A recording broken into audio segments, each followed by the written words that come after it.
Hello, good morning. क्या video एकदम ठीक है और साउंड एकदम ठीक है क्या? ऐसा शुरुआत में मुझे एक बार आप लोग बता दीजिए, क्या वीडियो एकदम ठीक है और साउंड एकदम ठीक है क्या? उसके बाद आज की क्लास की हम लोग शुरुआत करते हैं।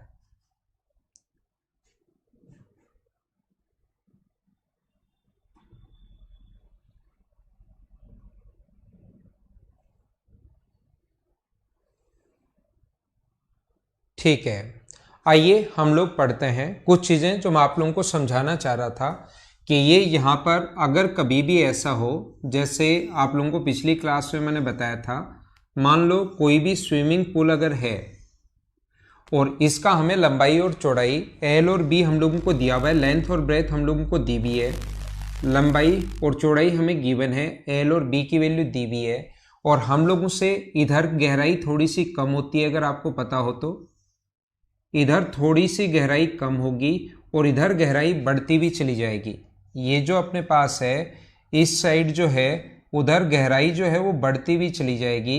ये अपने पास ऐसा होगा, स्विमिंग पूल इस टाइप से थोड़ा सा अपने पास होता है। तो मुझे आप लोग ये बताइए, इधर गहराई जो मान लो H1 है, ये इधर वाली जो गहराई है उसको मैं H1 मान लूँ और इधर वाली जो गहराई है उसको मैं H2 मान लूँ। तो मुझे इसका अगर कभी भी इस चीज़ का कभी भी अगर मुझे वॉल्यूम लिखना पड़े तो क्या वो वॉल्यूम जो है वो आप लोग लिख पाओगे क्या? कैसे लिख पाएंगे हम लोग? इसके वॉल्यूम निकालने का जो फॉर्मूला मुझे बताइए। अब आपको इनके कोई भी फॉर्मूले नहीं बनते, मुझे बताओ ऐसे दो फेस ढूंढने हैं, ऐसी दो आकृतियां ढूंढनी हैं जिनका अपने पास एरिया सेम हो। तो आप खुद सोचना, खुद समझने की कोशिश करना, क्या इसका फर्श तो ऐसे ऐसे नीचे की तरफ ऊपर से कम है, ऐसे गया हुआ है, और छत इसका ऊपर से ही एकदम फ्लैट है। तो मुझे आप लोग ये बताइए, क्या अपने पास ऊपर वाले भाग का और नीचे फर्श का क्षेत्रफल क्या दोनों बराबर हैं क्या? तो इसके लिए आप लोग मना करोगे कि नहीं, ये दोनों बराबर नहीं है, ऊपर वाले भाग का क्षेत्रफल और फर्श का जो क्षेत्रफल है वो बराबर नहीं है। ये इधर वाली दीवार तो छोटी है, ये अपने पास इधर वाली दीवार तो कम गहरा है, इधर से ज़्यादा गहरा है इस साइड से। तो क्या अपने पास इन दोनों दीवारों का क्षेत्रफल क्या बराबर होगा क्या? इधर से तो कम गहरा है, इधर से ज़्यादा गहरा है, तो ये भी बराबर नहीं होगा। क्या इसके सामने वाली दीवार का क्षेत्रफल और जस्ट पीछे वाली दीवार का क्षेत्रफल, क्या दोनों का क्षेत्रफल बराबर, एरिया इक्वल होना है क्या? तो अपने पास जो होगा, इसके सामने वाली जो दीवार है उसका एरिया और पीछे वाली जो दीवार है उसका एरिया, ये जो सामने वाली दीवार है इसका एरिया और पीछे वाली दीवार का क्षेत्रफल बराबर होगा, जो कि एक क्या बना रही है अपने पास, ये जो बना रहा है ये एक ट्रिपेजियम बन रहा है। ये गहराई दोनों सामने वाली दीवार जो अपने पास ये बनी सामने वाली दीवार और ऐसी ही पीछे वाली दीवार होगी, तो ये एक ट्रिपेजियम बन जाएगा। ध्यान रखना, बीच में अपने पास इनके हाइट अलग अलग है, एक तरफ हाइट कम है, दूसरी तरफ हाइट ज़्यादा है, H1 और H2। तो ये एक ऐसा ट्रिपेजियम बन गया है। देखना, ये अपने पास H1 है, अगर मैं अलग से सिर्फ और सिर्फ सामने वाली दीवार बनाऊं तो अपने पास H2, और ये लंबाई जो है वो अपने पास है L। तो मुझे बताइए, क्या आप लोग किसी भी ट्रिपेजियम का एरिया आप लोग निकाल सकते हो क्या? किसी भी ट्रिपेजियम के एरिया का फॉर्मूला जो होता है वो अपने पास होगा half into sum of parallel sides into distance between them, 1/2 H1 plus H2 into उनके मध्य की दूरी। ये अपने पास उसके एरिया का फॉर्मूला होता है। और मुझे आप लोग ये बताइए, अगर सामने वाली दीवार का क्षेत्रफल और पीछे वाली दीवार अगर B है तो ये अपने पास बराबर होगा B, ये भी चौड़ाई, कंप्लीट चौड़ाई जो है वो इक्वल है, ये भी अपने पास B है और ये भी अपने पास B है। तो वॉल्यूम का जो फॉर्मूला होता है वो होता है आधार का क्षेत्रफल। तो आधार सामने वाली दीवार को मानेंगे, 1/2 H1 प्लस H2 इंटू कर देंगे हम लोग किससे, L से। तो ये तो आ गया एरिया ऑफ बेस, और इंटू हाइट आप लोग जो दो पृष्ठ सेम है उनके बीच की दूरी को ही हाइट मानते हैं। जो दो पृष्ठ सेम है उनके बीच की दूरी को ही हम लोग हाइट मानते हैं। ये बात आप लोग ध्यान रखना, ये चीज आप लोग याद रखना। उम्मीद है मैंने क्या समझा दिया ये बात आप लोग समझ पाए होंगे। सभी लोग, जितने भी लोग ये वीडियो देख रहे हैं, जो भी लोग क्लास में मतलब हैं, मैं फिर कोशिश करता हूं समझाने की, ठीक है ना? सामने वाली और पीछे वाली दो दीवार का क्षेत्रफल जस्ट सामने वाली और पीछे वाली दीवार का क्षेत्रफल बराबर होगा। छत का और फर्श का क्षेत्रफल बराबर नहीं हो सकता। इधर वाला कम गहरा है, इधर से ज्यादा गहरा है, तो दोनों साइड वाली दीवार का क्षेत्रफल भी बराबर, एरिया इक्वल नहीं हो सकता। तो ये अपने पास उम्मीद है समझ में आ गया होगा। अगला पॉइंट मैं आपको समझाना चाहता हूं। नेक्स्ट पॉइंट मैं आप लोगों को क्या बता रहा हूं, देखिए। कभी कभार अब आप लोग 3D में सोचने की शुरुआत करना।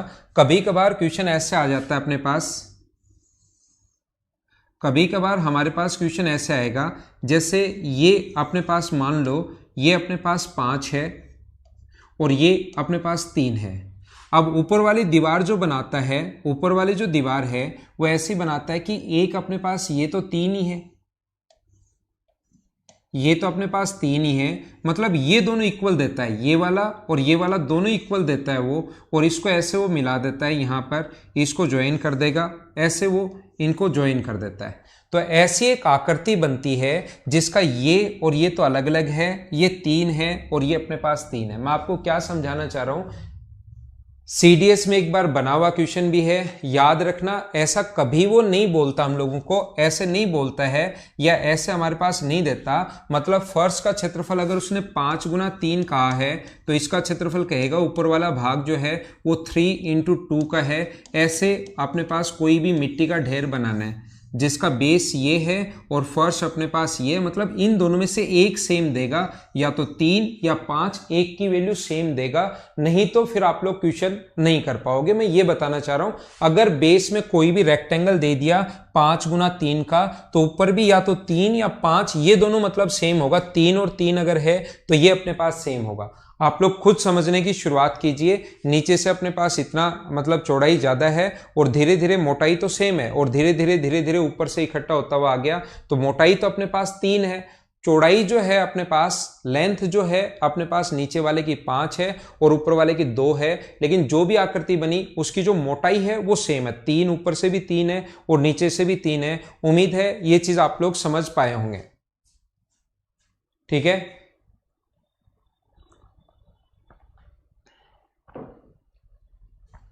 तो आपको वो वाला प्रश्न ढूंढना है, आपको वो वाला प्रश्न ढूंढना है। मुझे आप लोग ये बताइए, क्या इसके बेस का क्षेत्रफल और इसके छत का क्षेत्रफल बराबर होगा क्या? क्या इसके बेस अपने पास 5 गुना 3 है और छत 3 गुना 2 है, तो क्या अपने पास बेस का क्षेत्रफल और छत का क्षेत्रफल, एक बार मुझे बताइए, क्या दोनों बराबर होंगे क्या? आप कहोगे नहीं सर दोनों बराबर नहीं होंगे। दूसरा, मैं आपसे अगर मैं ये पूछना चाहूं, मुझे आप लोग ये बताइए, क्या अपने पास इधर वाला, क्या इसका क्षेत्रफल ये वाला, ये जो अपने पास है ये, इस वाले भाग का एरिया, और क्या अपने पास दूसरा जो बन रहा है इस वाले भाग का एरिया, और इधर से ये वाली जो दीवार है इसका एरिया, क्या ये दोनों बराबर होंगे क्या? आप कहोगे हाँ सर ये दोनों बराबर होंगे। याद रखना है दोनों बराबर तो होंगे, लेकिन इसको लेंगे नहीं। मैं अगली स्टेप का क्वेश्चन आप लोगों को बता रहा हूं। नेक्स्ट स्टेप में हम लोग बढ़ रहे हैं, थोड़ा सा समझने की कोशिश करना। जब तक नहीं समझ पाओगे तो ऐसे क्वेश्चंस आप लोग कर नहीं पाओगे। एक क्वेश्चन जब भी अच्छा आएगा और इनसे आपका खुद का भी दिमाग चलना शुरू होगा। याद रखना इस दीवार का और इस दीवार का क्षेत्रफल बराबर तो होगा, लेकिन ऊपर से तो मोटाई 2 है और नीचे से मोटाई अपने पास, इनके बीच की दूरी ऊपर तो 2 है दोनों के बीच की दूरी, और यहां पर अपने पास 5 है, तो फिर बीच की दूरी कौन सी लोगे? मैं आपको बताना चाहता हूं कि एग्जाम में ये तो देखना है कि दो वो वाले पृष्ठ पकड़ने हैं जिनके बीच का जो एरिया है, बीच दोनों का पृष्ठ का क्षेत्रफल बराबर हो, लेकिन फिर बीच की दूरी भी सेम होनी चाहिए। ये बात आप लोग ध्यान रखना। मुझे बताइए, सामने वाली दीवार और पीछे वाली दीवार का एरिया बराबर होगा क्या? आप कहोगे हाँ बराबर होगा, क्योंकि सर ऊपर से तो 2 है और नीचे से ये अपने पास 5 है, ये अपने पास 2 है, ऊपर वाला अपने पास 2 है और नीचे वाला अपने पास 5 है। हाँ ये बराबर होगा दोनों का। पीछे वाली, सामने से देखोगे तो आकृति ऐसी दिखाई देगी, पीछे भी ऐसा ही पृष्ठ, या सामने की तरफ इससे इधर की तरफ 3 मीटर चौड़ा ऐसा ही एक और पृष्ठ लिखा हुआ है। ऐसी आकृति का मैं वॉल्यूम बता रहा हूं, तो ध्यान रखना है ढलान नुमा जो यहां पर ऐसे है, इसका एरिया और इधर वाले का एरिया तो सेम होना है, लेकिन ऊपर दोनों के बीच की दूरी 2 होगी और नीचे दोनों के बीच की दूरी 5 होगी। तो फिर बीच की हाइट कौन सी लोगे?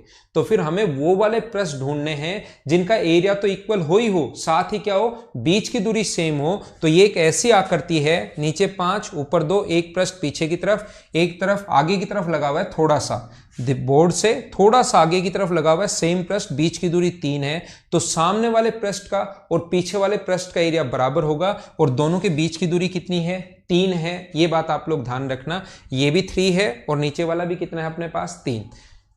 बीच की दूरी h गिवन होगी, क्वेश्चन में ध्यान रखना इसमें नहीं दिया हुआ, तो सामने वाले पृष्ठ बीच की दूरी h गिवन होगी, तो सामने वाले पृष्ठ का जो एरिया होगा वो होगा 1/2, सम ऑफ पैरेलल साइड्स 5 + 2 × h, ये तो अपने पास आधार का क्षेत्रफल, और इंटू करोगे इनके बीच की दूरी h का, इंटू कर दोगे, अगर वॉल्यूम बनाना है तो फिर इसको इंटू किससे कर दोगे, 3 से। हाँ ना बोलिए, क्या एक बार सारे लोग समझ पाए हो क्या?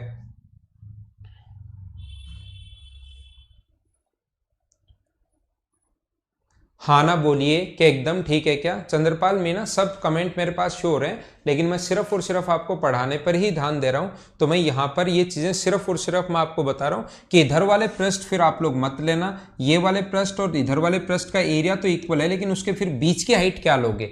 तो कभी कभार ऐसी प्रॉब्लम भी आ सकती है कि सर ये दोनों का एरिया तो सेम है लेकिन मैं फिर भी वॉल्यूम नहीं निकाल पा रहा हूं। तो क्वेश्चन में जो भी डायग्राम आए उसमें आप लोगों को दोनों के बीच में अपने पास ढूंढना है कि कौन से दो पृष्ठ सेम है प्लस उनके बीच की हाइट भी सेम होगी। ठीक है, उम्मीद है सारे लोग बिल्कुल अच्छे से समझ पाए होंगे, एकदम ठीक है। अगर ये कैसा भी आ सकता है, मैं आपको फिर बता देता हूं, मैं आपको फिर समझा रहा हूं, सभी लोग एक बात ध्यान रखना, या तो अपने पास ये दोनों में से 3 और 3 सेम आएगा तभी क्वेश्चन हो पाएगा। ऊपर अगर 2 और 1 दे दिया तो फिर आपसे क्वेश्चन नहीं हो पाएगा, उसमें फिर दो कंडीशन बन जाती हैं, इसलिए वो क्वेश्चन आपके सामने आएगा नहीं, ये इक्वल आएगा। अगर ऐसा क्वेश्चन आया तो फिर नीचे भी स्क्वायर देगा और ऊपर भी स्क्वायर देगा, फिर ऐसा जैसे अपने पास नीचे भी एक स्क्वायर दे दिया, ये आ सकता है। आप सोचोगे सर ने कहा था ऐसा नहीं आ सकता, नीचे भी 8 है और ऊपर अपने पास कोई भी दे देगा 2 3, ऊपर भी स्क्वायर दे देगा, फिर स्क्वायर देगा। मैं आपको फिर बार बार एक ही चीज समझा रहा हूं या एक ही बात बोल रहा हूं कि नीचे और ऊपर अगर स्क्वायर देगा तो अलग अलग साइड फिर तो आएगी, सर्किल भी दे सकता है, लेकिन रेक्टेंगल आ गया तो उनकी दोनों की एक साइड मैच करेगी। हमेशा आप लोग ध्यान रखना, या तो लंबाई या चौड़ाई एक साइड हमेशा बराबर होगी। इसके वॉल्यूम का फॉर्मूला क्या होगा, 1/3 a² + b² + a × b, और बीच की दूरी कैसे लिखते हैं हम लोग, h से। जैसे हम लोगों ने सिलेंडर जो कोन का वॉल्यूम निकाला था, अगर आपको याद हो तो कोन के वॉल्यूम लिखने का जो तरीका होता है वो हम लोगों ने इसको आगे ऊपर की तरफ बढ़ा दिया था, ऊपर की तरफ, और फिर टोटल का मान कर और सिमिलरिटी लगाकर निकाला था। ऐसे ही ये वाली साइड मान लो a है, 8 नहीं देता हूँ, स्क्वायर है, जिसकी ये वाली साइड अपने पास a है और ऊपर वाली साइड मान लीजिए अपने पास b है। ये वाली जो साइड है ये अपने पास गिवन है कि b है। देन आप लोग ध्यान रखना कि वॉल्यूम का फॉर्मूला ये होता है, इसको भी ऐसे ऊपर बढ़ाते हैं, सिमिलरिटी लगाते हैं, समरूपता लगाते हैं, उसके बाद आता है तो 1/3 a² + b² + a × b, और इनके बीच की जो दूरी होगी h, जो हाइट होगी, ये आप लोग याद रखना। ठीक है,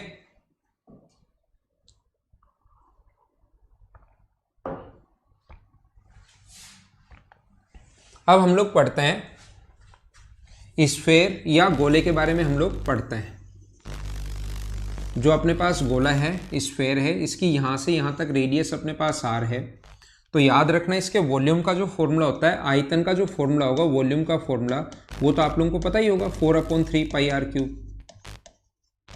4/3 πr³। और इसके टोटल सरफेस एरिया और कर्ड सरफेस एरिया बात एक ही होती है, याद रखना, इसका टोटल सरफेस एरिया और कर्ड सरफेस एरिया दोनों एक ही होते हैं, तो इसके total surface area curved surface area का फॉर्मूला होता है 4πr²। ऐसे ही अगर अपने पास हेमीस्फेयर है, अर्धगोला अगर है, अपने पास हेमीस्फेयर हो, अर्धगोला अगर हो, ऐसे ये अपने पास अर्धगोला है, ऊपर से ये अपने पास मान लो ये अर्धगोला है अपने पास, यहाँ से इसकी कोई ना कोई रेडियस होगी, तो ये ऊपर से ऐसे अपने पास फ्लैट होगा और यहाँ से यहाँ तक ये अपने पास इसकी रेडियस है r, तो इसके वॉल्यूम का फॉर्मूला तो इससे आधा होता है, ये जो है 4/3, इससे आधा कर देंगे तो ये आ गया 2/3 πr³।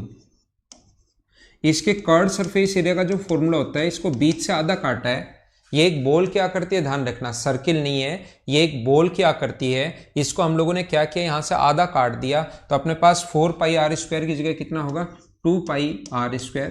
लेकिन ऊपर की तरफ ये एक सर्किल भी है जो आपको ये दिखाई दे रहा है रेड कलर में, ये ऊपर की तरफ एक सर्किल भी अपने पास है। तो इसका टोटल सरफेस एरिया अगर निकालना है तो वो अपने पास होता है 3πr²। 3πr², ये अपना आंसर होगा। अगला देखिए, यहां पर अपने पास लिखा हुआ है, नेक्स्ट जो क्वेश्चन अपने पास लिखा, नेक्स्ट पॉइंट जो अपने पास है, आप लोग ध्यान देना, यहां से अगर कभी भी हम लोग ऐसे इसको बीच से, ध्यान रखना, जैसे ही बीच से अगर आप लोग इसको काटते हो तो याद रखना दो आकृतियां अपने पास बनेंगी। जैसे ही आप लोग इसको बीच से अगर काटते हो कभी भी यहां से, और बीच से काटकर अगर थोड़ा सा ऊपर उठाते हैं आप लोग, तो दो आकृतियां बन जाएंगी। ये आप लोग याद रखना।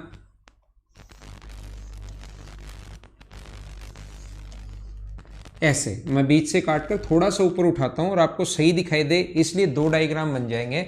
एक जैसे ही काटोगे और ऊपर की तरफ उठा दोगे, ये जैसे बाहर की तरफ से तो जैसा आप लोग चाहो ग्रीन पार्ट या ऐसा पार्ट मान लो, लेकिन अंदर की तरफ जो है ये मान लीजिए अपने पास, मैं एक बार कलरफुल बना देता हूँ इसको, ये वाला अपने पास क्या एक सर्किल ही बन जाएगा क्या अंदर की तरफ। तो जैसे ही आप लोग एक बार इसको अगर काटते हो यहाँ से, एक बार अगर काट दिया तो एक तो ये वाला भाग और एक अपने पास ये वाला भाग, दो नए सर्किल बन जाते हैं। वैसे भी आपको पता होगा कि एक हेमिस्फेयर अर्धगोला जो होता है, एक हेमिस्फेयर एक अर्धगोला जो होता है उसका टोटल सरफेस एरिया 3πr² होता है। तो अब की बार तो तीन बन गए, दो बन गए, तो इसका भी 3πr², उसका भी 3πr², तो टोटल कितना हो गया अपने पास, यहां पर हो गया 6πr²। तो ध्यान रखना 4πr² तो होता ही होता है, 4πr², और एक सर्किल ऊपर की तरफ बनेगा, एक बार काटते एक सर्किल ऊपर की तरफ, एक सर्किल नीचे की तरफ, तो अपने पास 2πr² ऐड कर देंगे।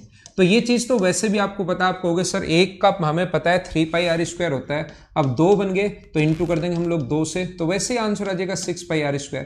लेकिन ये चीजें मैं आपको इसलिए समझा रहा हूं क्योंकि अगर आप लोग मान लो इसको एक बार यहां से फिर से काट देते हो, मान लीजिए इसको एक बार इधर से फिर से काट दिया, तो मैं आपको बताना ये चाह रहा हूं या समझाना ये चाह रहा हूं कि जब भी ऐसी आकृति अपने पास बने, ये जब हम लोग इनको काटते हैं तो यहां पर ध्यान रखना आप लोग इस चीज का,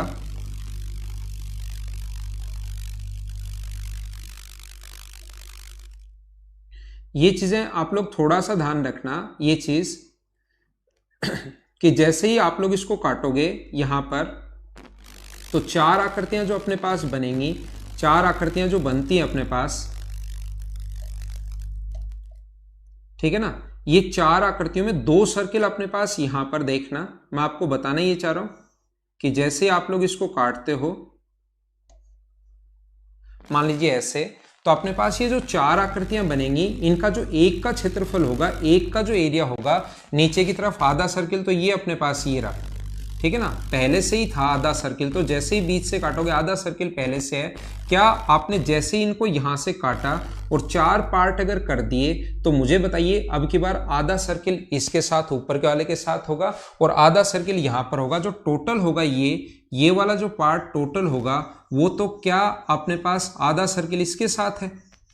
ध्यान से समझने की कोशिश करना, आधा सर्किल अपने पास इस ऊपर वाले के साथ है, आधा सर्किल नीचे वाले के साथ है, तो चार टुकड़े अगर बने तो ध्यान रखना अपने पास ये जो होगा वो होगा, एक का अगर मुझे क्षेत्रफल निकालना है तो 4πr², जो बाहर की तरफ कर्व की तरह है। मान लो ये कोई भी तरबूज है जो बाहर ग्रीन है, मान लीजिए बाहर जो है वो ग्रीन है, ग्रीन पार्ट का जो एरिया होगा, पहले मैं ग्रीन पार्ट का एरिया लिख रहा हूं, बाहर की तरफ से जो ये तरबूज है ये ग्रीन कलर का है, तो मान लीजिए इसका जो एरिया होगा वो तो टोटल का एरिया होता है 4πr², और इसको डिवाइड कर देंगे हम लोग किससे, 4 से, तो ये आ गया πr²। और इसके अंदर की तरफ जो ग्रीन पार्ट के अलावा अंदर की तरफ रेड पार्ट जो होगा, इसको ध्यान से समझने की कोशिश करना आप लोग। इस वाले भाग का ये अपने पास आधा सर्किल है, आधा सर्किल ये है, आधा सर्किल इधर वाला है, तो ये रेड वाले पार्ट का एरिया भी एक सर्किल के एरिया के बराबर होगा, तो ये अपने पास इसका एक पार्ट का जो एरिया होगा वो 2πr² होगा। हाँ ना बताइए, क्या आप लोग समझ पाए हो क्या?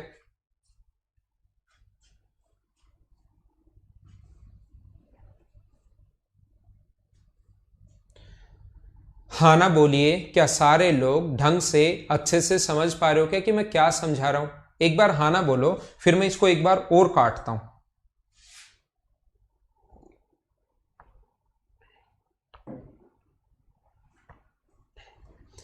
टोटल का जो क्षेत्रफल होगा वो बाहर वाले का, ग्रीन वाले पार्ट का 4πr² होता है, और ये 1/4 पार्ट है तो डिवाइड कर देंगे हम लोग 4 से, तो ये आ गया πr²। अंदर की तरफ आधा सर्किल ये बचा और आधा सर्किल ये बचा। इसके पहले काट दिया था तो एक सर्किल हो गया था, एक सर्किल को फिर से अगर काट रहे हो तो आधा सर्किल बचेगा, आधा सर्किल ऊपर वाले के साथ बचेगा। मुझे आप लोग ये बताइए, तरबूज आप लोग काटते हो, एक बार काटते ही क्या दो हेमिस्फेयर बन जाएंगे क्या? एक बार अगर काटोगे तो दो हेमिस्फेयर अपने पास बन जाएंगे। एक बार काटा, एक ऊपर की तरफ एक नीचे की तरफ, दो हेमिस्फेयर बन गए और प्रत्येक के साथ एक नया सर्किल बन जाएगा। जैसे ही बीच से आप लोग काटते हो, रिपीट कर रहा हूं, कानाराम भाई आपने 2500 बार लिख दिया है, मैं आपके कमेंट पढ़ना ही बंद कर दूंगा, एक बार ही लिखा करो सिर्फ रिपीट रिपीट।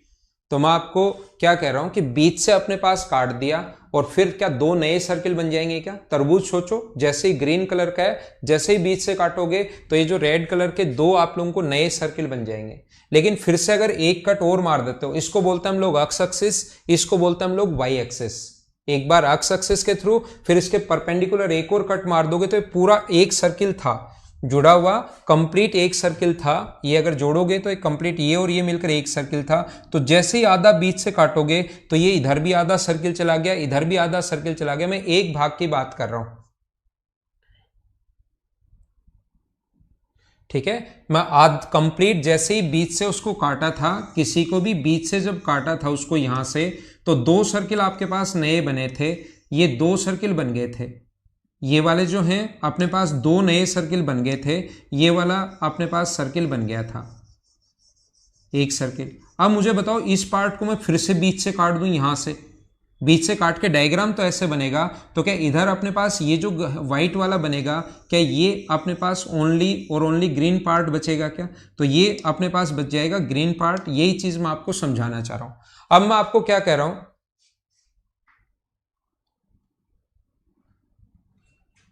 ठीक है ना? उम्मीद है ये बात आपको समझ में आई होगी। इसको लिख लीजिए, मैं इसको मिटा रहा हूं। अब मैं आपको क्या कह रहा हूं, या पढ़ा रहने देता हूं। अब मैं आपको क्या कह रहा हूं कि यहां पर हम लोग क्या करेंगे, ये टोटल का ध्यान रखना। ये जो था ये टोटल का है, ये अपने पास टोटल का भी किसका, जब हम लोगों ने एक ही पार्ट को काट दिया था, बीच से काट दिया, तो जो टोटल बनेगा ये तो है उस टोटल का। और ये मैं सिर्फ इस एक पार्ट का लिख रहा हूं, ये सिर्फ मैं एक पार्ट का लिख रहा हूं, ये बात आप लोग ध्यान रखना। ये नहीं, ये नीचे वाला, ये तो बाहर का है, और ये नीचे वाला साथ साथ समझते चलो, नहीं तो अचानक अगर बोर्ड से ही आप लोग देखोगे तो फिर आपको थोड़ी प्रॉब्लम आएगी। यहां पर हम लोग क्या कह रहे हैं, या मैं क्या समझाने की कोशिश कर रहा हूं, मैं आपको यह बताने की कोशिश कर रहा हूं कि अगर मैं एक बार इसको ऊपर से और काट दूंगा तो चार टुकड़े तो एक बार काटने के बजाय मैं क्या कह रहा हूं, एक को काट देता हूं। तो जैसे ही एक को आप लोग काटोगे, यहां से एक को जैसे आप लोग काटोगे तो याद रखना, एक को काटते ही ये बीच से काट दो, तो क्या मुझे बताओ, ये 1/4 सर्किल बचेगा क्या? ये अपने पास जैसे ही काट दोगे, पहले एक सर्किल नया बना, बीच से काट दिया, आधा सर्किल हो गया, फिर से इसको बीच से एक बार एक्स एक्सिस, एक बार वाई एक्सिस, और अब जेड एक्सिस से तीनों बार परपेंडिकुलर हम लोग काट रहे हैं। एक बार एक्स एक्सिस, एक बार वाई एक्सिस और एक बार जेड एक्सिस। तो इस वाले भाग को अगर मैं मिटा दूं तो ये वाला जो पार्ट बनेगा अपने पास, ये वाला ऐसे, ये अपने पास ध्यान रखना। इस आधे भाग को अगर मैं मिटा दूं यहां से, तो याद रखना अब की बार अगर आप लोग मिला दोगे तो ये अपने पास तीन नए जो हैं यहां तक, एक तो अपने पास 1/4 सर्किल तो ऊपर की तरफ बनेगा, 1/4 सर्किल ये वाला बनेगा अपने पास, 1/4 सर्किल जो है वो अपने पास ये वाला बन जाएगा, 1/4 सर्किल। 1/4 सर्किल जो है अपने पास सामने वाला बच जाएगा, और 1/4 सर्किल ही जो है वो अपने पास इस साइड वाला पार्ट जो ये है 1/4 सर्किल, यहां से यहां तक तीन 1/4 सर्किल बन जाएंगे। ये बात आप लोग ध्यान रखना। अगर आप लोग इसको काटोगे तो याद रखना, सामने वाला अगर इसको देखोगे बीच से काट दिया तो ग्रीन वाला पार्ट तो पीछे छूट गया, और तीन नए तरबूज को काटना आज, एक बार एक्स एक्सिस से, एक बार वाई एक्सिस से और एक बार जेड एक्सिस से। या तरबूज आपके लिए बड़ा हो जाए तो किसी एप्पल को काट कर देख लेना, पहले एक्स एक्सिस से, फिर बीच से काट देना और फिर ऐसे और काट देना। जो एक भाग बचेगा इसका सामने वाला पार्ट, अगर तरबूज को ग्रीन वाला पार्ट आपने पकड़ रखा है तो सामने एक ऊपर, एक इस सामने की तरफ और एक पीछे की तरफ, 3 रेड पार्ट आपको दिखाई देंगे। अगर मैं इसको उधर वाले को मिटा दूं, पीछे वाले को, अगर यहां से मैं इस पीछे वाले को अगर मिटा दूं, ये वाली चीजें अगर मैं यहां से हटा दूं और सामने वाला पार्ट अगर रख लूं, तो ध्यान रखना फिर आपने एक तो ऊपर वाला पार्ट सिर्फ और सिर्फ आपको ऊपर वाला पार्ट ही दिखाई देगा। ये चीज आप लोग ध्यान रखना, ये आप लोग याद रखना, रेड पार्ट, और ये इधर वाला जो पार्ट होगा वो तो फिर ग्रीन पार्ट होना है। बाहर की तरफ जो पार्ट होना है वो तो ग्रीन पार्ट होना है, ये वाला। ये आपको फिर ऐसा दिखाई देगा। अगर मैंने 1/4 कर दिया है मतलब, और 1/4 का सामने वाला पार्ट ये रहा और ऊपर वाला सामने वाला पार्ट ये रहा और पीछे वाला पार्ट ग्रीन उधर अगर जाएगा तो सामने की तरफ रेड दिखाई देगा। अब एक ही डायग्राम में दोनों चीजें तो नहीं दिखा सकते कि रेड भी और ग्रीन भी, तो मैंने अलग अलग डायग्राम बना दिया कि रेड पार्ट, ग्रीन पार्ट इधर बाहर की तरफ ऐसा होगा, और ये अगर बीच से काट दोगे तो आधा सर्किल था, ये 1/4 सर्किल बनेगा। और इसका एक का एरिया अगर निकालना है तो ध्यान रखना 8πr² / 8। जैसे ही एक बार काटोगे 2 टुकड़े बनेंगे, 2 बार काटोगे 4 टुकड़े बनेंगे, 3 बार काटते ही 8 बन गए। पहले एक बार काटा तो 2 बन गए, दूसरी बार काटते ही 2 का डबल 4, तीसरी बार काटते ही 4 को अगर बीच से काटते हो आप आधा आधा, तो क्या 8 टुकड़े नए नहीं बन जाएंगे क्या? फिर कुछ लोगों को समझ में नहीं आएगा 8 कहां से आ गया, और लास्ट पूरे टाइम यही समझते रहेंगे। फिर मैं आप लोगों को बता रहा हूं, जब भी अपने पास आप लोग एक बार काटोगे 2, उन 2 को वापस काटोगे तो 4 को वापस एक बार काटना है तो नए टुकड़े बन जाएंगे 8, तो 8πr² / 8, यानी ये तो होगा सिर्फ और सिर्फ किसका एरिया, बाहर ग्रीन वाले पार्ट का एरिया। अब आपको समझना पड़ेगा कि इसके अंदर रेड पार्ट कितने हैं, तो आप कहोगे सर इसके अंदर रेड पार्ट जो है वो 3 हैं, तो उन 3 पार्ट का जो एरिया होगा वो अपने पास होगा πr², लेकिन 1/4 सर्किल है तो डिवाइड करेंगे 4 से, और ऐसे 3 पार्ट होंगे, तो एक भाग का अगर क्षेत्रफल निकालना पड़े तो अपने पास ये होता है। मैं आपको फिर समझाने की कोशिश करता हूं, याद रखना। जैसे ही आप लोग यहां पर ऐसा आपके पास है, जैसे ही आप लोग यहां से इसको काटते हो बीच से और थोड़ा सा ऊपर उठा देते हो ताकि ये चीजें आपको दिखाई देनी शुरू हो, तो इस एक भाग का जो एरिया होगा, इस वाले पार्ट का एरिया अगर आपको निकालना है तो ये अपने पास बाहर की तरफ होगा ग्रीन पार्ट, सिर्फ ऊपर वाला मैं बता रहा हूं, बाहर की तरफ ये ग्रीन पार्ट होगा। ये बाहर की तरफ ऐसे तरबूज होता है अगर आपने कभी देखा हो तो ऐसे। तो ग्रीन पार्ट का एरिया कितना होता है, टोटल का होता है 4πr², और ये 2 भाग बने तो डिवाइड कर देंगे 2 से, प्लस अपने पास रेड वाले पार्ट का जो एरिया होगा वो एक सर्किल के बराबर। एक बार काटोगे तो ये एक सर्किल के बराबर, ये इस एक भाग का क्षेत्रफल। अगर आप लोग इसको एक बार फिर से काट देते हो, मैं मिटा रहा हूं क्योंकि ये चीज आपको नहीं तो कंफ्यूज करेगी कि ये क्या लिख दिया सर। अब अगर इसको वापस का काट देते हो तो ग्रीन 4 भाग बन गए, तो ग्रीन वाले का एरिया तो होगा 4πr² / 4 का मतलब πr², और जैसे ही एक बार काटोगे तो एक सर्किल बनेगा, 2 बार काटते ही आधे आधे सर्किल बनेंगे, 2 बार काटते ही आधे आधे सर्किल, एक तो इसके साथ एक इसके साथ 2 आधे सर्किल बनेंगे, तो वो अपने पास 2 आधे सर्किल अगर बन गए तो एक कंप्लीट सर्किल बन गया, तो πr² + πr² 2r²। अगर आप लोग इसको एक बार फिर जेड एक्सिस से फिर से काट देते हो तो ग्रीन वाले पार्ट का एरिया तो होगा 8πr² / 8, तो πr², प्लस आपने एक बार आधा सर्किल यहां पर बना था और इसको बीच से अगर यहां से काट ही दिया वापस से, ये अगर ऐसे काट देते हो तो सिर्फ और सिर्फ अपने पास सर्किल कितना बनेगा 1/4, लेकिन 1/4 सर्किल तो ऊपर, 1/4 सर्किल ऊपर, 1/4 सर्किल इधर, और 1/4 सर्किल नया बीच में एक और बन जाएगा, तो πr² / 4, और ऐसे 3 बनेंगे। हो सकता है आपको समझ में आ गया हो। अगर किसी को भी नहीं समझ में आया तो आप लोग क्या कर सकते हो, तरबूज मार्केट में नहीं है क्या, मार्केट में नहीं घुमा करो ऋषिकेश, मार्केट में नहीं घूमो अब तो आप वैसे ही मतलब दिमाग में ही सोचो। ये इतना अच्छा डायग्राम बना दिया, अब भी नहीं सोच पा रहे हो कैसे काम चलेगा।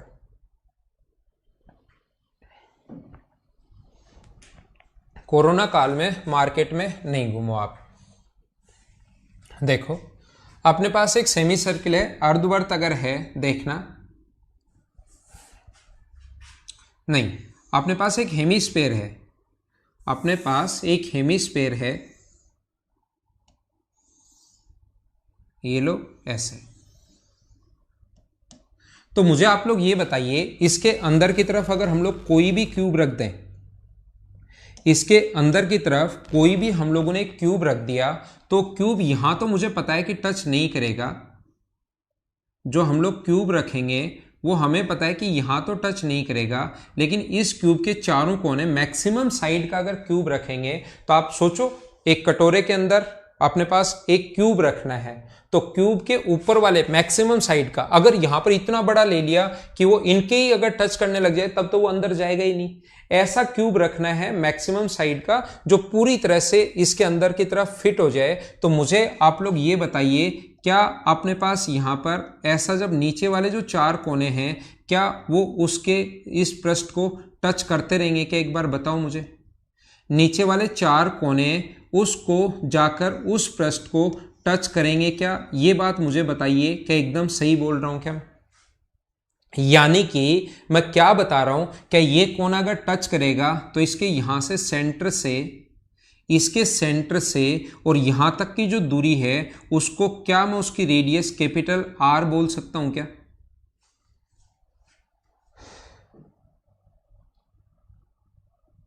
ठीक है, ये अपने पास इस सेंटर से ये अगर इस कोने को टच करेगा, गोले का अगर रखोगे आप लोग कटोरे में, सोचो क्यूब अगर रखते हो तो नीचे वाले चार कोने तो उसको टच करेंगे ही करेंगे कहीं ना कहीं।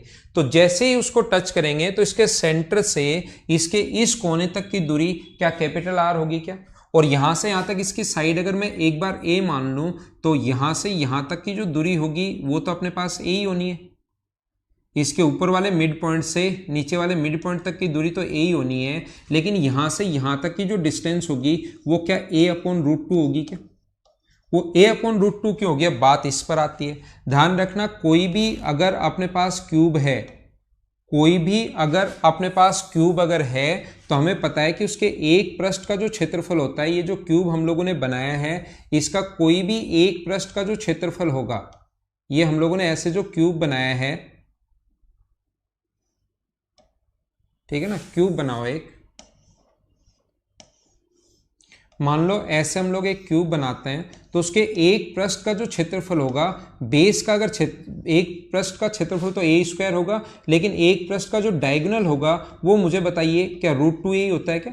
टोटल का डायगोनल तो रूट थ्री ही होता है, लेकिन मुझे बताइए एक पृष्ठ का जो डायगोनल होगा वो तो क्या अपने पास रूट थ्री है, बिल्कुल रूट टू है, सही लिख रहा हूं क्या? और यहां से मिड पॉइंट से यहां तक की जो दूरी होगी अपने पास वो कितनी होगी? रूट टू ए अपॉन अपने पास टू, तो भाग दोगे तो क्या ए अपॉन रूट टू आ गया क्या ये वाला? अब मुझे आप लोग ये समझाने की कोशिश करो, ये बताने की कोशिश कीजिए, क्या आप लोग इसमें पाइथागोरस थ्योरम लगा सकते हो क्या? इसका स्क्वायर प्लस इसका square, A square plus A square by two बराबर अपने पास कितना होगा? R square. तो 3a स्क्वायर बाई टू बराबर, अगर आर स्क्वायर है तो मुझे बताओ ए स्क्वायर बराबर क्या 2/3 इंटू आर स्क्वायर होगा? ये याद कर लेना, कभी कभार क्वेश्चन आ जाता है। Root two upon root three into R, ये अपने पास इसकी साइड होती है, ये चीज आप लोग याद रख सकते हो। सर आर समझ में नहीं आया, आर तो लखन चौधरी उसकी रेडियस है, वो समझना नहीं है, वो गिवन होगा। रेडियस देकर इसकी साइड हम लोगों से पूछी है, तो सेंटर से इसके सरकमफ्रेंस कहीं भी मिलाओगे तो वहां तक की दूरी अपने पास आर आपके पास क्वेश्चन में गिवन होगी, ये समझना नहीं है भाई। यहां पर आप लोग कोई भी अगर आप लोग क्यूब में साइड रखते हो, मुझे बताओ तो क्या वो नीचे वाले पृष्ठ को जाकर तो टच करेगा ही करेगा क्या?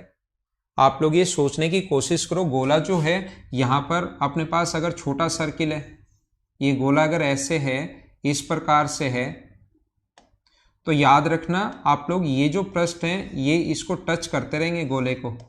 ये जो पृष्ठ है इधर टच करेगा, ये पृष्ठ यहां पर टच करेगा। जैसे आप लोग आगे बनाओगे ना ऐसे, ये गोला ऐसे अगर होगा ऐसे चलता रहेगा, ठीक है। तो ये तो यहां पर टच करेगा, ये यहां पर टच करेगा, ये यहां पर टच करेगा, ये घूम के पीछे की तरफ आएंगे तो ये वाला ही उस पीछे वाले को भी टच करता रहेगा ऐसे। तो नीचे वाले जो चार हैं वो उसकी दीवार को तो टच, वो हवा में थोड़ी ना रह सकते हैं। सोचो आप क्या ऊपर से जैसे हम लोगों ने एक क्यूब रखा तो क्या वो हवा में रह सकता है? क्या हवा में तो वो रहेगा ही नहीं, नीचे जाके टच होंगे और चारों कोने टच होंगे, ये पता है। तो सेंटर से इसका पृष्ठ अगर टच कर रहा है तो वहां तक की दूरी तो कैपिटल आर होती है। आपको जैसे ही मैं ले लेता हूं यहां से यहां तक की दूरी कैपिटल आर, तब तो आप मान लेते हो। लेकिन मुझे बताओ, ये भी तो उसके पृष्ठ को ही टच कर रहे हैं, ये चार कोने, ये जो चार कोने होंगे ये उसके पृष्ठ को ही तो टच कर रहे हैं ना, ये वाला, ये वाला, ये वाला और ये वाला, कहीं ना कहीं तो जाकर उस पर जमेंगी।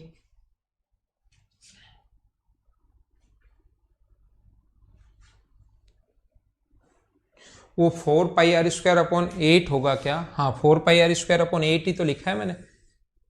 क्या लिखा है ये? 4πr। हाँ, ये भाई मैंने थोड़ा सा गलत लिख दिया, ये 4πr² करना है इसको, ये मैंने थोड़ा सा गलत लिख दिया। 8 पता नहीं वो कहाँ से आ गया, ये होगा 4πr²। ग्रीन वाले पार्ट का एरिया तो 4πr² ही होता है, और डिवाइड कर दो आप लोग 8 से, वो गलती से आ गया मुझसे, पता नहीं कहाँ से आया, मुझे भी नहीं पता।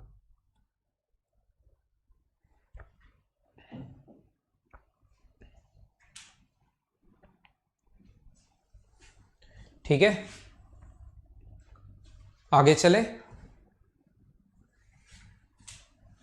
ये याद कर लेना। अब मैं आपको पढ़ाता हूं पिरामिड के बारे में, पढ़ा दूंगा हेमंत, बता दूंगा, चिंता मत करो। खनेश, आपने बोला था, मैंने ध्यान नहीं दिया होगा, मेरी गलती है वो कि मैंने 8πr² पढ़ाते टाइम कभी कभार ऐसा होता है कि मुझे भी नहीं पता, वो मैंने सही कर दिया ना, फिर 8 मुझे भी नहीं पता कहां से आया। कोई बात नहीं, देखिए मैं आपको समझाने की कोशिश करता हूं, ध्यान देना, कोशिश करना सभी लोग इसको समझने की अच्छे से, ठीक है ना। हम लोग पिरामिड के बारे में बात कर रहे हैं, हम लोग अब जो बात करेंगे वो करेंगे पिरामिड के बारे में, ठीक है ना। तो उसी को हम लोग समझने की कोशिश करते हैं। आइए, नीचे एक तो बेस होगा, बेस कुछ भी हो सकता है, इक्विलेटरल ट्रायंगल भी हो सकता है, कोई भी आकृति हो सकती है, और ऊपर वाली फलक या फेस अगर ट्रायंगल जैसे अपने पास हो, ऊपर वाले फेस अगर ट्रायंगल जैसे अपने पास हो तो इसको बोलते हैं हम लोग पिरामिड। प्रिज्म मैंने पहले पढ़ा दिया था, अब मैं आपको पिरामिड पढ़ा रहा हूं, और कल से हम लोग अब क्वेश्चंस की शुरुआत करेंगे। बीच में कोई छोटा मोटा जैसे ट्रिपेजियम है, साइक्लिक क्वाड्रिलेटरल है, और बाइसेंट्रिक क्वाड्रिलेटरल, जो एसएससी में नहीं आता बाइसेंट्रिक तो वैसे, लेकिन फिर भी मैं बता दूंगा आपको, बीच में कभी भी 2 मिनट होंगे वो फॉर्मूले में आपको लिखवा दूंगा। कल से अब हम लोग क्वेश्चंस की शुरुआत करेंगे, इस चीज को आप लोग ध्यान से समझिए आज की क्लास में, और ये मैं आपको कम से कम 3, 4, 5 बार बताऊंगा, तब जाकर सही आपके दिमाग में सेट हो पाएगा। ऐसे मत सोचना कि मैं पिरामिड आज ही पढ़ूं और आज ही मैं 3D में इसको सोचना शुरू कर दूं। मैं बार बार 3, 4, 5 बार जब आपको बताऊंगा तब आपको ये चीजें जाकर दिमाग में सही सेट होंगी। तो एक बार आप लोग पढ़ना इस चीज को। ये वाली साइड अगर अपने पास ए है, ये वाली साइड अगर बी है, ये वाली साइड अगर सी है, नीचे एक बेस होगा, ऊपर वाले फलक या फेस जो होंगे वो ट्रायंगल जैसे होंगे, तो इसको बोलते हैं हम लोग पिरामिड। फिर मैं आपको बता रहा हूं, बहुत इंपॉर्टेंट है, 1 या 2 क्वेश्चन 100% आने हैं, या तो 1 क्वेश्चन आएगा या 2 क्वेश्चन आएंगे, 100% आएंगे, ऐसा हो ही नहीं सकता कि क्वेश्चन नहीं आए। तो आप लोग समझने की कोशिश करो। नीचे बेस कुछ भी हो सकता है, ये बात आप लोग ध्यान रखना। बेस एक स्क्वायर भी हो सकता है, बेस एक ट्रायंगल भी हो सकता है, बेस एक हेक्सागन भी हो सकता है, बेस एक ऑक्टागन भी हो सकता है, बेस डेकागन भी हो सकता है, बेस कुछ भी हो सकता है। लेकिन याद रखना कि अपने पास यहाँ पर रेक्टेंगल, ट्रिपेजियम कुछ भी हो सकता है, ये बात आप लोग ध्यान रखना। पहला पॉइंट, इसको एकदम मैं अच्छे से समझा दूंगा, एकदम सारी की सारी चीजें आप लोगों की क्लियर हो जाएंगी। बस आप लोग सिर्फ और सिर्फ बोर्ड पर ध्यान रखना, और इसका क्वेश्चन अगर अच्छा क्वेश्चन आया तो आप लोग 100% कर पाओगे, और आसान आया तो सिर्फ फॉर्मूले में ही वैल्यू पुट करनी पड़ेगी। तो मैं एक बार बता दिया कि पिरामिड होता क्या है। अब मैं अगर एक बार फिर से आप लोगों को बताऊं कि ये जो पिरामिड की हैं, ये इनके कम से कम नाम याद आप लोगों को होने चाहिए। स्क्वायर भी हो सकता है, पेंटागन, हेक्सागन कुछ भी हो सकता है, डेकागन। तो मैं आप लोगों के लिए ले लेता हूं, एक बार ट्रायंगल से मैं आप लोगों के लिए समझा देता हूं। याद रखना कि कभी भी अगर अपने पास ये यहां पर अगर आकर मिलता है, तो ये जो इसके यहां से ये टॉप, ये ए मान लो, ये बी मान लो, ये सी मान लो, और ये वाला पॉइंट ई मान लीजिए, और यहाँ से इसके मिड पॉइंट पर अगर आकर मिले फेस के, इसके एक फेस पर, ये मान लो इसके यहाँ पर आकर मिलता है डी, तो इस चीज़ का जो नाम होता है उसको बोलते हैं हम लोग स्लांट हाइट। ये जो अपने पास है इसका नाम है स्लांट हाइट। कम से कम आपको नाम तो याद होने ही चाहिए, इसका नाम है तिर्यक ऊंचाई, स्लांट हाइट या तिर्यक ऊंचाई। और ये जो अपने पास है ई से ए तक, ई से बी तक और ई से सी तक, इसका जो नाम होता है वो नाम होता है slant as.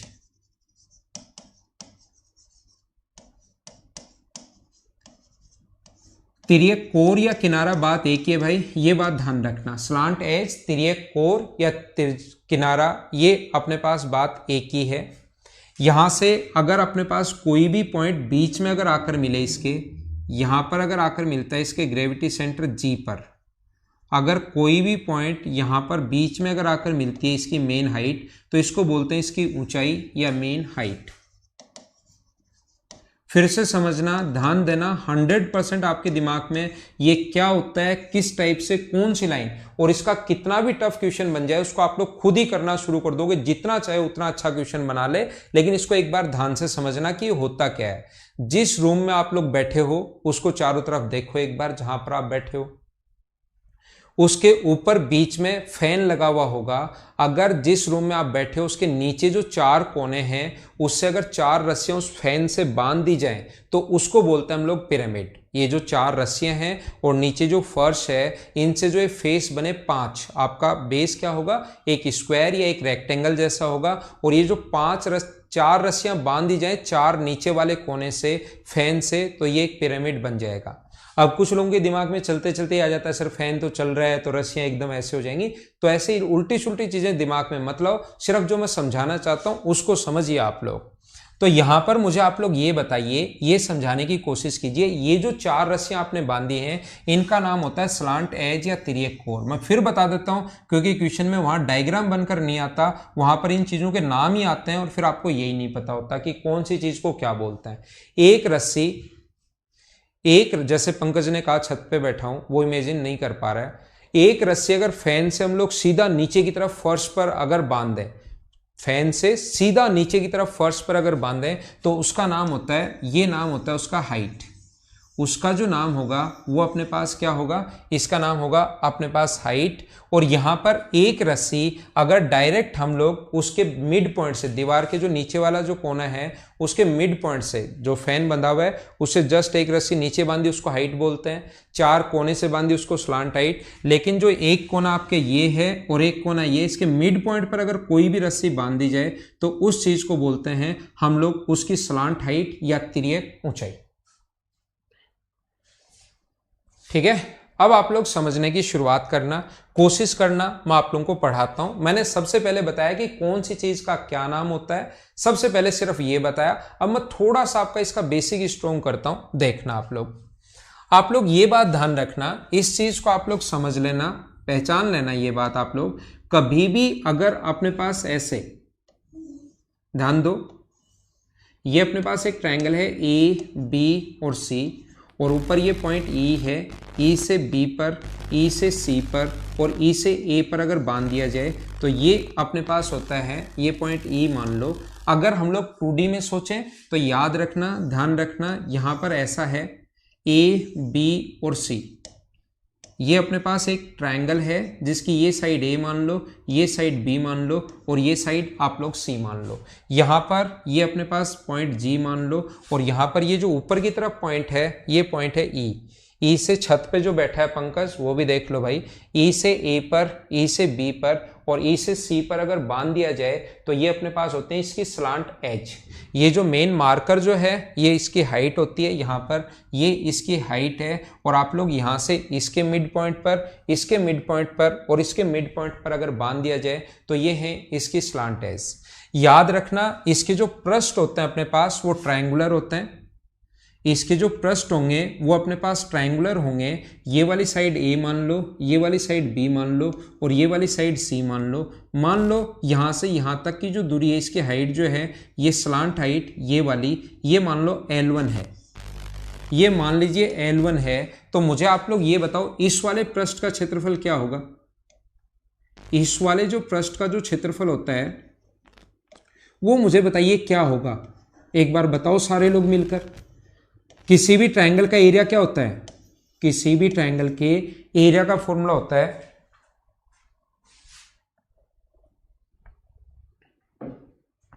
Half into base into height.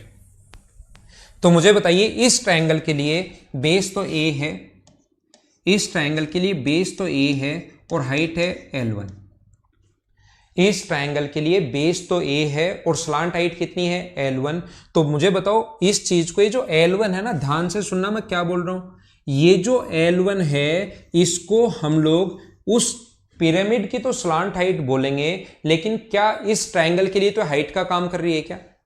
इस L1 को, क्योंकि पिरामिड पढ़ रहे हैं तो वहां पर तो हम लोग उसको तो स्लांट हाइट हम लोग बोलते हैं, लेकिन यहां पर तो क्या इस ट्रायंगल की हाइट का ही काम कर रही है क्या? और ट्रायंगल के हाइट का फॉर्मूला होता है half into base into height. ऐसे ही मैं आपको समझाना चाहता हूं कि ये वाली जो साइड है, ये वाला मान लो यहां से यहां पर मिला दिया जाए तो ये अपने पास L2 है, ये अपने पास L2 है। तो इसका आप लोग मुझे बताइए इस वाले पृष्ठ का एरिया कितना होगा, जिसका बेस तो अपने पास B है और ये जो L2 है, ये जो L2 है उस पिरामिड के लिए तो स्लांट हाइट होगी, लेकिन इस ट्रायंगल के लिए तो क्या हाइट का ही काम कर रही है क्या? तो मुझे बताइए ये कितना होगा अपने पास? Half into B into L2। और यहां पर अपने पास पीछे वाला तीसरा जो पृष्ठ होगा जो दिखाई नहीं दे रहा, सामने से दो ही पृष्ठ दिखाई देंगे, तो वो अपने पास कितना होगा? हाफ इंटू सी इंटू L3। अब अगर मैं आपको एक बार समझाने के लिए, मगर ऐसा मान लो कि L1 बराबर L2 बराबर L3 बराबर L, मैं एक बार समझाने के लिए वैसे ही मैं ये बता रहा हूं, हाफ L1 L2 L3 बराबर अगर L मान लूं, मैं ये तीनों को इक्वली मान लूं, तो half into A into L, half into B into L. एक बार मान लो कि सर ने बराबर मान लिया, क्यों मान लिया वो भी मैं बता देता हूं। तो मुझे बताइए हाफ अगर कॉमन आ गया तो अंदर बचेगा a plus B plus C into L.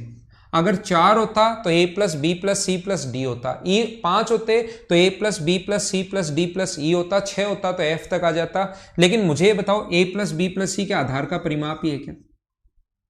हमारे नॉर्मली जो क्वेश्चंस आएंगे 99.99% क्वेश्चंस में, क्वेश्चंस जो आते हैं वो अपने पास रेगुलर कोई भी आकृति आती है, रेगुलर पॉलीगन आता है। तो जब भी रेगुलर पॉलीगन आता है तो उसमें स्लांट हाइट ध्यान रखना बराबर होती है। तो इसका जो अगर वो रेगुलर पॉलीगन नहीं आया तो स्लांट हाइट अलग अलग होंगी, अलग अलग होंगी तो अपने पास ये फॉर्मूला है, ध्यान रखना। लेकिन अगर रेगुलर पॉलीगन आ गया तो उसके लिए हम लोग फिर फॉर्मूला याद कर लेते हैं। अलग अलग अगर स्लांट हाइट अपने पास अगर रेगुलर पॉलीगन नहीं हुआ तो स्लांट हाइट अलग अलग आएंगी, अलग अलग आएंगी तो अपने पास लेटरल सरफेस एरिया का फॉर्मूला ये होता है। लेकिन अपने पास 99% क्वेश्चंस में रेगुलर पॉलीगन आता है तो हम लोग क्या करते हैं, फिर इसके एलएसए का जो फॉर्मूला याद करते हैं हम लोग, जो मुझे यहीं लिखना चाहिए, नए पेज पर लिखना चाहिए, नए पेज पर मैं लिख देता हूं। तो याद रखना इसका जो पार्श्व पृष्ठ क्षेत्रफल जो वहां पर कर्ड सरफेस एरिया था उसका नाम चेंज होकर यहां पर एलएस से बोलते हैं इनमें, प्रिज्म और पिरामिड में, तो वो होता है perimeter of base 1/2 half into perimeter of base into height 1/2 आधार का परिमाप इंटू ऊंचाई। ये बात आप लोग ध्यान रखना, फॉर्मूला कैसे बना वो चीज मैंने बताई है, आधार का परिमाप गुना ऊंचाई। इसका जो टोटल सरफेस एरिया होगा कुल पृष्ठीय क्षेत्रफल, तो आपको पता है एलएसए में हम लोग आधार का क्षेत्रफल, अब की बार एक ही आधार है, एरिया ऑफ बेस हम लोग ऐड कर देंगे। और वॉल्यूम का फॉर्मूला तो मुझे लगता है कि आप लोग जानने लग गए होंगे कि जब भी ऊपर बेस नहीं हो तो 1/3 तो लगता ही लगता है। बाकी का फॉर्मूला वही है, area of base into height. ये तो मैं बहुत बार आप लोगों को लिखवा चुका हूँ। ये 3 फॉर्मूले हैं जो आप लोगों को याद रखने चाहिए, आप लोग याद रख लेना। बेस इंटू यहां पर याद रखना स्लांट हाइट आती है भाई, एल आता है, ये क्या आता है अपने पास, स्लांट हाइट आएगी। ये चीज आप लोग ध्यान रखना। ये जो होती है ये अपने पास तिर्यक ऊंचाई होती है, हाइट नहीं आती, हाइट और तिर्यक ऊंचाई में बहुत ज़्यादा डिफरेंस होता है, दोनों चीज़ अलग अलग हैं। तो इस फॉर्मूले में अपने पास क्या होगा, perimeter of base into slant height. Thank you भाई अक्षत शर्मा, थैंक यू।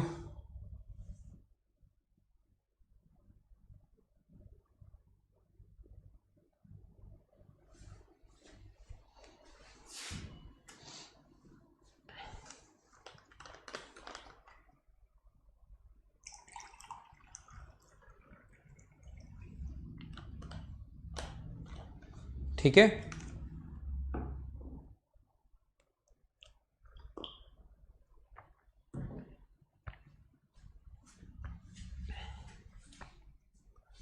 इसका वॉल्यूम में एरिया ऑफ बेस आधार का क्षेत्रफल गुना ऊंचाई, और 1/3 तो लगता ही लगता है जब ऊपर बेस नहीं होता।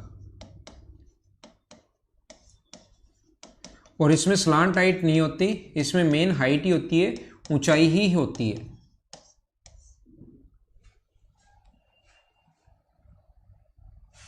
संगीता वर्मा बताओ, आप क्वेश्चन पूछो। ठीक है, आइए शुरुआत करते हैं हम लोग। इधर ध्यान देना, जब भी आपके पास अच्छा क्वेश्चन पूछा जाएगा, या तो नॉर्मली आपसे क्वेश्चन इतना आसान होगा कि आपको पेन भी चलाने की जरूरत नहीं पड़ेगी।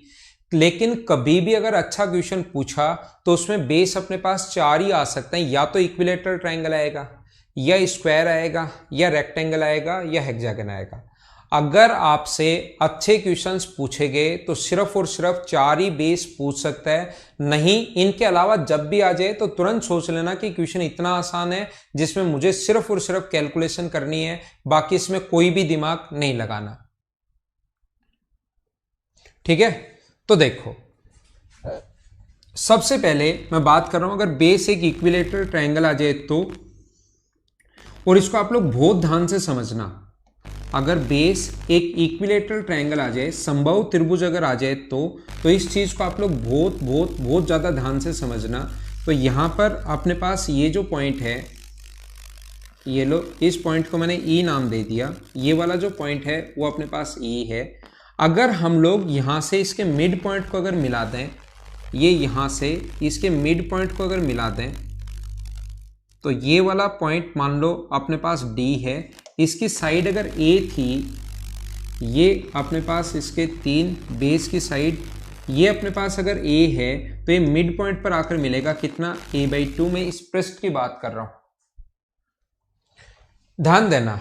अगर अपने पास ऐसा है, मैं इस पॉइंट डी की बात कर रहा हूं, देखना, और ये सामने की तरफ एक लाइन अपने पास गई हुई है, मान लो ऐसे। अगर सही बात करो, रियल में अगर देखो तो ये डायग्राम ऐसे है। ये बहुत ज्यादा इंपॉर्टेंट है। अब जो मैं पढ़ा रहा हूं ये इंपॉर्टेंट इसलिए है क्योंकि इसका क्वेश्चन तो आता ही है। बहुत सारे स्टूडेंट को ये बात समझ में ही नहीं आती कि ऐसा होता क्यों है, वो रट लेते हैं। और जब भी कोई भी बात आप लोग रटते हो, कोई भी चीज अगर रटते हो, तो फिर आपको थोड़ी सी प्रॉब्लम आएगी एग्जाम में क्वेश्चन करने में। मैं आपको ये बात समझाना चाहता हूं, कोशिश करना समझने की आप लोग। ये ए, बी और सी है, ठीक है ना। ये अपने पास मान लो इसका ग्रेविटी सेंटर जी है, ये यहां पर बीच में ग्रेविटी सेंटर इसका जी है।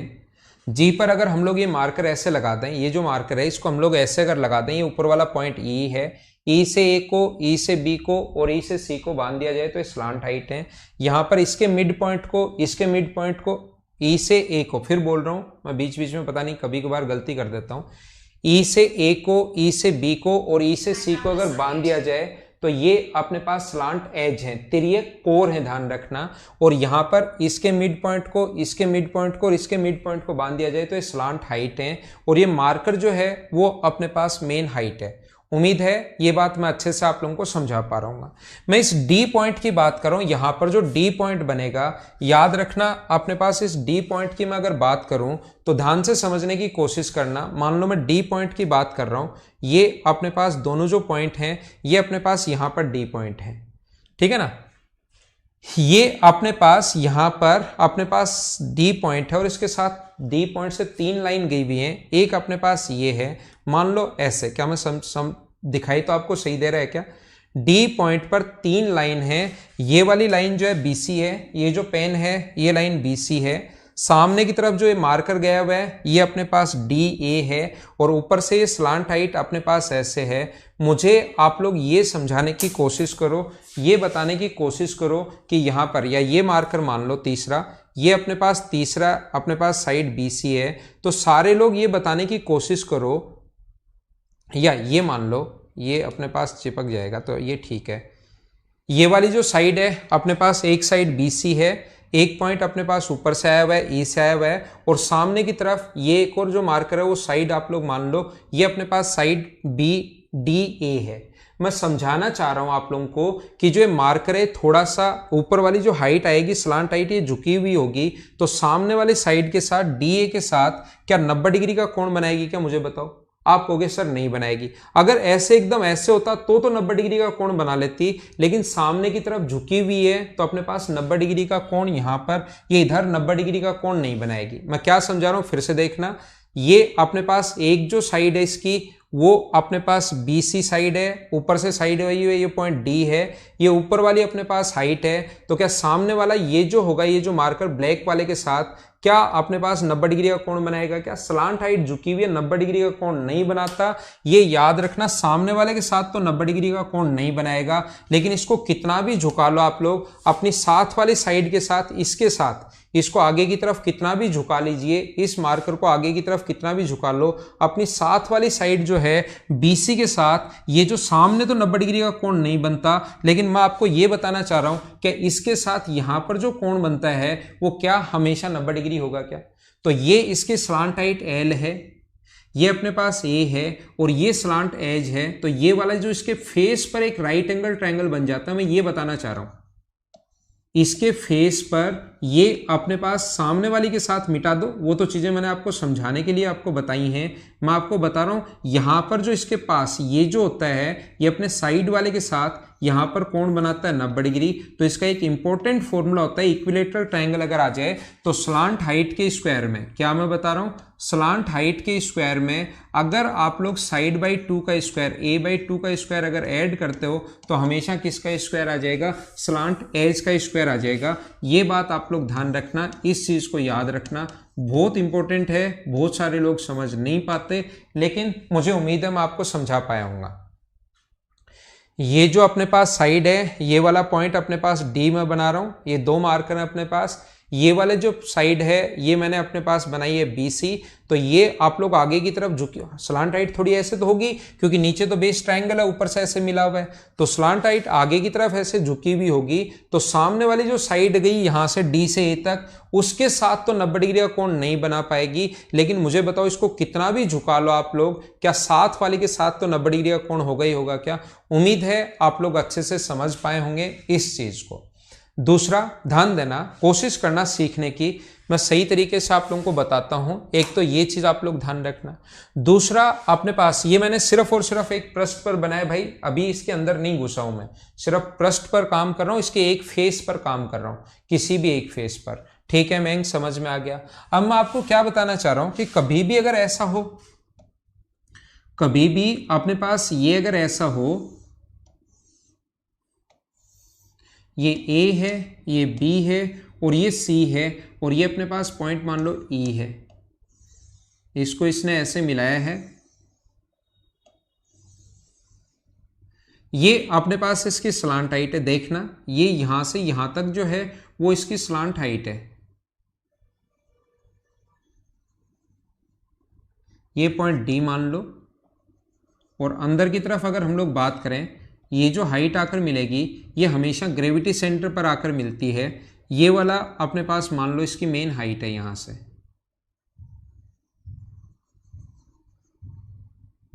मेन हाइट जो है वो ऐसे यहां पर कितने डिग्री का कोण बनाएगी?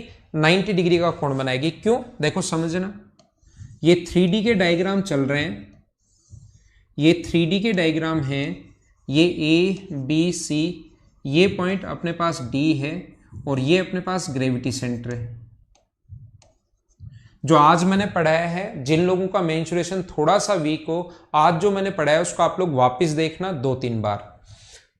तो मैं क्या बताना चाह रहा हूं या क्या समझाना चाह रहा हूं, मैं आपको ये बताना चाह रहा हूं, जैसे ही आप लोग यहां पर मान लो ये मार्कर जो है हाइट ई पॉइंट यहां पर होगा, ये यहां से यहां पर आप लोग इस फर्श पर किसी भी अपने जैसे आपका जो नोटबुक है उस पर कोई भी आप लोग एक मार्कर आप लोग ऐसे अगर लगा लोगे तो मुझे बताओ जो मार्कर होगा वो क्या 90 डिग्री का कोण बनाएगा क्या? आपके जो बुक पर आप लोग जो भी आपके पास बुक है उस पर अगर 90 डिग्री का कोण बना लेते हो, मान लो ये है अपने पास है, इस पर अगर हम लोग यहां पर अगर मैं बनाऊं तो 90 डिग्री का जो कोण बनेगा वो इस पृष्ठ के साथ क्या हाइट जो यहां पर आकर मिलेगी तो इस पृष्ठ के साथ क्या हमेशा जो एंगल बनेगा वो क्या 90 डिग्री बनेगा क्या? तो हाइट जब आकर मिलती है ऊपर से, आप लोग जो रस्सी फैन से फर्श पर बांधी थी, जो रस्सी फैन से फर्श पर बांधी थी, तो उस रस्सी का फर्श पर चाहे किधर भी चले जाओ, कितनी भी लाइन खींच लो आप फर्श पर, प्रत्येक के साथ बनाया गया कोण जो होगा वो कितने डिग्री होगा? 90 डिग्री होगा, ध्यान रखना। तो ऊपर से जब अपने पास किधर भी मिला लो, कितनी भी लाइन आप लोग मिला लीजिए, कहीं भी अपने पास ऊपर से अगर रस्सी आप लोग बांध कर ला रहे हो तो फर्श में कितनी भी लाइन हो, प्रत्येक के साथ बनाया गया जो कोण होगा उस रस्सी का कितने डिग्री होगा? यहां से मार्कर अगर ऐसे आया है तो 90 डिग्री का कोण होगा। तो मैं आपको यह बताना या सिखाना चाह रहा हूं कि ये इसकी हाइट है h अंदर की तरफ, और इस पृष्ठ की अब के बारे में बात कर रहा हूं। मैं जो बात कर रहा हूं वो ये जो अंदर वाला पृष्ठ है ये वाला, इसकी मैं बात कर रहा हूं, इस वाले की, इस वाले पृष्ठ की अगर हम लोग बात करें अंदर की तरफ जो है ये वाला, ठीक है ना, ये जो अंदर की तरफ इसका पृष्ठ है ये वाला, इसकी अगर हम लोग बात करें तो ध्यान रखना हम लोग लिख सकते हैं h के स्क्वायर में अगर कभी भी dg का स्क्वायर ऐड करोगे तो अपने पास बराबर में होगा स्लांट हाइट का स्क्वायर होगा। ये दो फॉर्मूला, एक तो पहले वाला और एक ये फॉर्मूला आप लोग याद रखना, ठीक है। और dg निकालने का जो फॉर्मूला होता है इक्विलेटरल ट्रायंगल में आपको याद होगा, वही तो इन सेंटर होता है, वही सरकम सेंटर होता है, सारे सेंटर एक ही होते हैं। तो d से g तक की दूरी इन रेडियस जो होती है साइड अपॉन 2√3, ये अपने पास फॉर्मूला है dg निकालने का। इक्विलेटरल ट्रायंगल अगर मैं इक्विलेटरल ट्रायंगल के लिए पढ़ा रहा हूं सबसे पहले, फिर मैं आपको पढ़ाऊंगा स्क्वायर के लिए, फिर मैं पढ़ाऊंगा हेक्सागन के लिए, और फिर मैं पढ़ाऊंगा रेक्टेंगल के लिए, और फिर हम लोग क्वेश्चन शुरुआत कर देंगे कल की क्लास में।